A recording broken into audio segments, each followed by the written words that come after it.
యెహోషువ 23వ అధ్యాయము.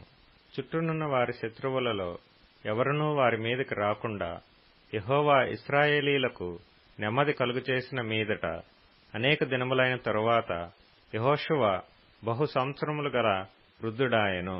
అప్పుడతడు ఇశ్రాయేలీయులనందరినీ, వారి పెద్దలను, వారి ముఖ్యులను, వారి న్యాయాధిపతులను, వారి నాయకులను పిలిపించి వారితో ఇట్లనెను: నేను బహు సంవత్సరములు గడిచిన ముసలివాడను.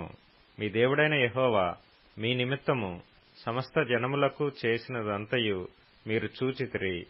మీ నిమిత్తము యుద్ధము చేసినవాడు మీ దేవుడైన యెహోవాయే.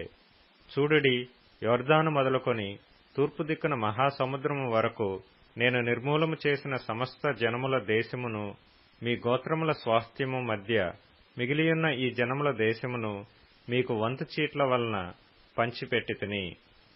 మీ దేవుడైన యెహోవాయే వారిని మీ ఎదుట నిలవకుండా వెళ్లగొట్టిన తరువాత మీ దేవుడైన యెహోవా మీతో సెలవిచ్చినట్లు మీరు వారి దేశమును స్వాధీనపరచుకొందురు. కాబట్టి మీరు మోషే ధర్మశాస్త్ర గ్రంథములో వ్రాయబడినదంతటినీ గైకొని అనుసరించుటకు మనస్సు దృఢము చేసుకొని ఎడమకు గాని కుడికి గాని దాని నుండి తొలగిపోక, మీ యొద్ద మిగిలియున్న ఈ జనుల సహవాసము చేయక, వారి దేవతల పేళ్లను ఎత్తక, వాటి తోడని ప్రమాణము చేయక, వాటిని పూజింపక, వాటికి నమస్కరింపక, మీరు నేటి వరకు చేసినట్లు మీ దేవుడైన యెహోవాను హత్తుకొని ఉండవలెను. యెహోవా బలము గల గొప్ప జనములను మీ ఎదుట నుండి కొట్టివేసి ఉన్నాడు. మీ ఎదుట నేటి వరకును ఏ మనుష్యుడునూ నిలిచియుండలేదు. మీ దేవుడైన యెహోవా మీకిచ్చిన మాట చొప్పున తానే మీ కొరకు యుద్ధము చేయువాడు గనుక మీలో ఒకడు 1000 మందిని తరుమును. కాబట్టి మీరు బహు జాగ్రత్తపడి మీ దేవుడైన యెహోవాను ప్రేమింపవలెను.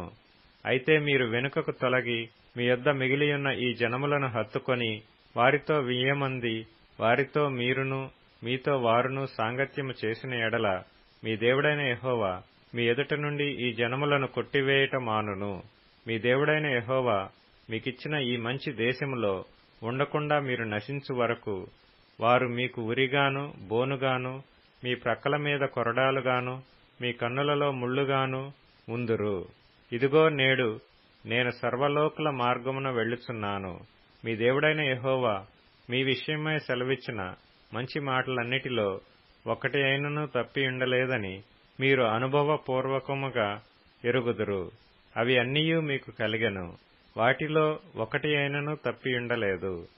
అయితే మీ దేవుడైన యెహోవా మీతో చెప్పిన మేలంతయు మీకు కలిగిన ప్రకారము మీ దేవుడైన యెహోవా మీకిచ్చిన ఈ మంచి దేశములో ఉండకుండా ఆయన మిమ్ము నశింపజేయు వరకు యెహోవా మీ మీదికి కీడంతయు రాజేయును. మీరు మీ దేవుడైన యెహోవా మీకు నియమించిన ఆయన నిబంధనను మీరి ఇతర దేవతలను పూజించి వాటికి నమస్కరించిన ఎడల యెహోవా కోపము మీ మీద మండును. గనుక ఆయన మీకిచ్చిన ఈ మంచి దేశములో నుండకుండా మీరు శీఘ్రముగా నశించిపోవుదురు.